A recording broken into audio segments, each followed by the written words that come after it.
afternoon, everyone. Welcome back to Getting In, a college coach conversation. My colleague and former financial aid officer at BU and Tufts, Shannon Vasconcelos, is here today. Hi, Shannon. Hi, Beth. How are you? I'm good, thank you. All right, Good. you and I are going to do questions and answers as we very frequently do. We Yes, have a lot. we And do. those listeners or watchers of our show know that we are very verbose, and already I'm doing this. So we're going to try really hard to keep it short and sweet today. And with that, I'm going to Oh, yeah, zip it so you can ask me the first question. absolutely. First question comes in from Jennifer. Will a highly selective school that deferred only a small number of students from their early decision round, about 10% deferrals, take into account that the student applied ED when making a decision in the regular decision round? This is assuming that the student sent a letter of continued interest. Does it make a difference if the school does or does not consider demonstrated interest? So this one's a little interesting to me because I almost wonder if you're talking about the early decision round or the single choice early action round, because I don't know of many highly selective schools that only defer 10%.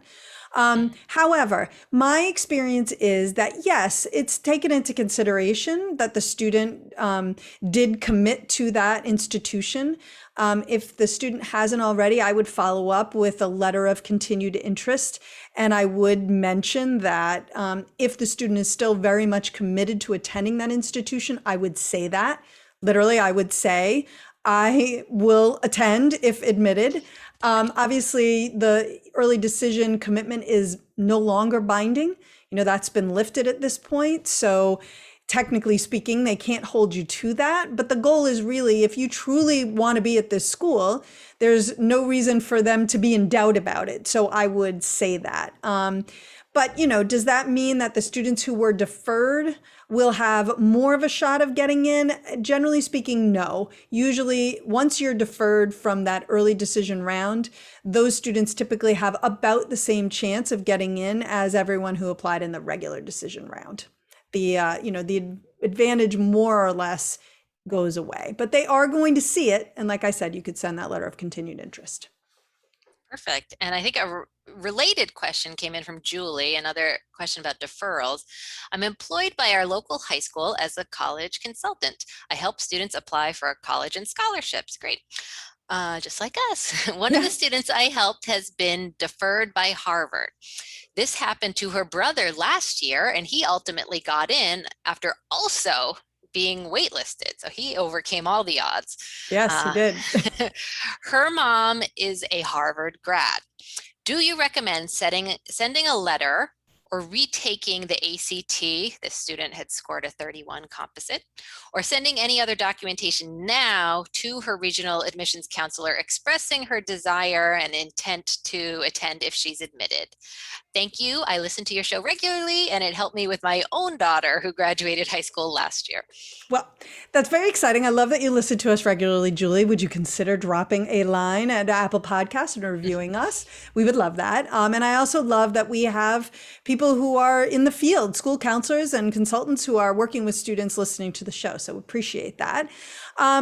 So I think we should forget what happened with the brother. He really did, as you said, Shannon, kind of overcome all of the odds. Certainly, Harvard does, like many schools, have a slight affinity for alum children. And, again, you're not really asking. And so I'm not necessarily going to comment on, does that play a factor? Does it not? It plays a little bit of a factor. But for the intent and purposes of what you were asking today, I would say yes.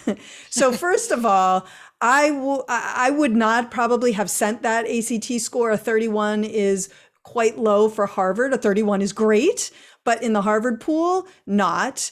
And so I would really assess how likely it is the student could do more in the 34 and really honestly the 35 or 36 range. If that's not reasonable to imagine the student's going to up that score 4 to 5 points, I would probably say no to that piece. I would probably, maybe retake it and see if that score could even get a 33 or something like that. But that what's done is done there. But I absolutely would send a letter of continued interest, just like what I was talking about with the previous question, reiterating the Anything new that's happened since the student applied, anything particularly, maybe picking one element that the student is particularly looking forward to about Harvard and sort of taking advantage of that opportunity at Harvard, and reiterating the student's interest in attending, continued interest in attending. So that's the only additional documentation that I would send, unless Harvard is specifically asking for something additional. Generally speaking, new letters of recommendation, updated essays, things like that are not a welcome part of the deferral process. It's more, are you still interested? Send that letter. If you do have something new, updated grades, new test scores, things like that, that would be appropriate to go ahead and send. Perfect. All right, Shannon, this question Yes. comes from Mark. I've seen a couple of stories on the news recently about lawsuits against colleges. One about financial aid price fixing and one about affirmative action and admissions. What's your take on these suits? And as a parent of a high school junior, should I be paying attention to what happens? So this obviously has two components. Shannon, why don't you take the finance piece? Yeah, so this is an interesting lawsuit that came out a couple weeks ago, and they have sort of brought up charges, or there is a group of former students suing a group of colleges, big name selective schools, Notre Dame, Dartmouth, Georgetown, Vanderbilt, Penn, where you used to work, Beth, is in the mix. And it's basically a suit based, alleging that they have violated antitrust laws by working together on financial aid policy. It has this basis, and all of these schools are members of this group called the 568 Presidents Group. It is a group of schools that came together back in 1998. The group was officially founded. They decided to all work together to come up with what they call consensus methodology, policies for awarding their financial aid. And they were able, this group has so far been allowed to sort of to work together in this way, not in violation perhaps of antitrust laws, because there is an exemption in some of the legislation that says schools that are need blind are allowed to work together on financial aid policies. And so what this suit is alleging is that the schools in question are not actually need blind, because perhaps they are considering families' finances when it comes to accepting students to certain programs, accepting students off of their wait list, perhaps, and perhaps giving some preference in their admissions process to very wealthy families who have donated lots of money to the school. So that's the basis of the suit. What will come of it, I don't know.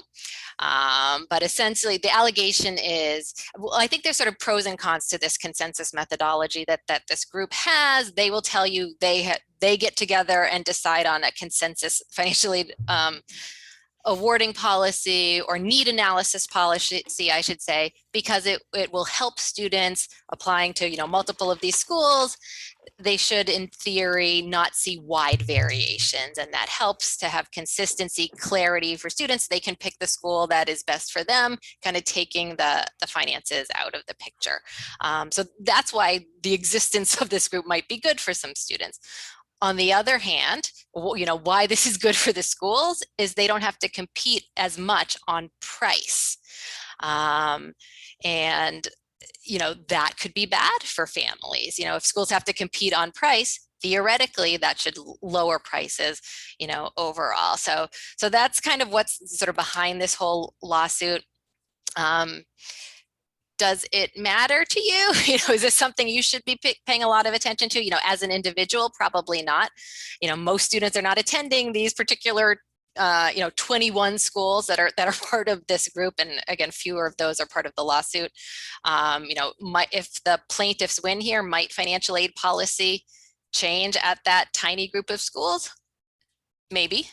What I think is most kind of interesting about this suit to parents or students going through this process is I think it sort of brings to light kind of the power that families have, and the kind of the lesson that while we tend to focus on like students competing for spots at this small group of schools, at the same time, colleges are competing to attract students. And this lawsuit is alleging that they're trying to limit that competition. But I think the lesson to you is colleges are competing for you. Whatever happens with this lawsuit, use the power that you have, apply to schools where they're going to fight over you, where they're going to attract you with lots of discounts, where you can negotiate for more. That is the thing. I'll be interested to see what comes of this lawsuit, but I think on the big picture, that's the lesson that families should take from it. Right. Yeah, I mean, the only piece that I would add to that is just that the schools named in the suit are very difficult to get into. They don't really have to compete for you. And Yes. So the downside, I think, of them being, of this, and again, is it great? Is it a great look? No.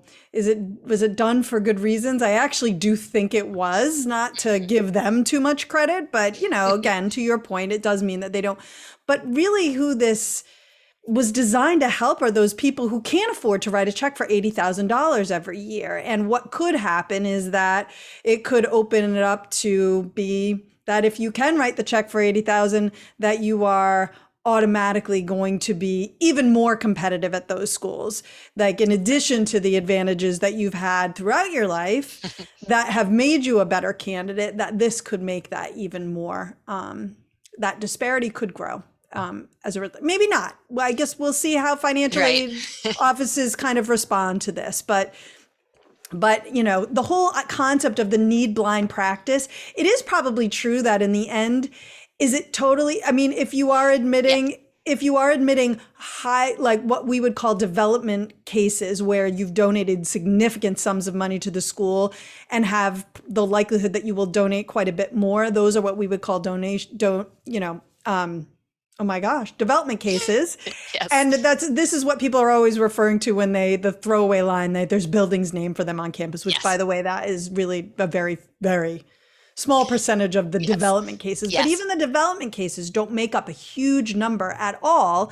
And their dollars, the argument is, funds things for lots of other Financial aid students. for low-income students. Exactly. Absolutely. What need blind really means is that applying for aid won't hurt you in any way. So it is kind of really mostly aimed at the people who are so concerned that, if I need money, they're not going to admit me. It takes that completely, out of the equation. So.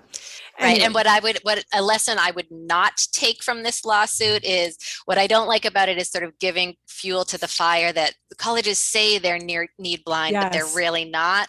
Mm-hmm. Development cases aside, those people may always have an advantage in life, and that is not what need blind policies are specifically referring to. If a school says it is need blind, from our experience, they really are. There may be limited exceptions to that, and I think the big one named in this lawsuit is off of the wait list. Yes. But schools will generally be transparent and actually say that on their website. They'll specify who they are need blind for and who they are not. If you can afford to pay for a school and you're on the wait list, telling them so in that letter of continued interest can in fact help you at many schools when they do have that policy. But through kind of the regular admissions process, if a school says it is need blind, from our experience, they are. So please don't hesitate to apply for financial aid if you need it. Right. On the question of the other lawsuit, the Supreme Court just agreed to combine a UNC lawsuit with one that has been filed against Harvard. This is the result of a group of people who are actively trying to get rid of any type of consideration of race in college admissions. I'm not really going to dig into that today. We can see what the Supreme Court decides and then maybe talk about it. But whether or not you should be concerned about it, I would say, if you are from an underrepresented population, then potentially this could impact the ability of a college to consider what backgrounds people are bringing with them could add to diversity on campus. And again, diversity can be more than one thing. In this specific case, they really want to target, or they're really focusing on how, on the use of race in admissions. What I would tell you is this: if you look at the percentages of students who make up the student bodies at both UNC, but also especially a place like Harvard, and all of the very, very difficult to get into schools in this country, the highly rejected schools, they are heavily white and wealthy. And so, the idea that the race conscious admissions is harming that group of people is simply not true.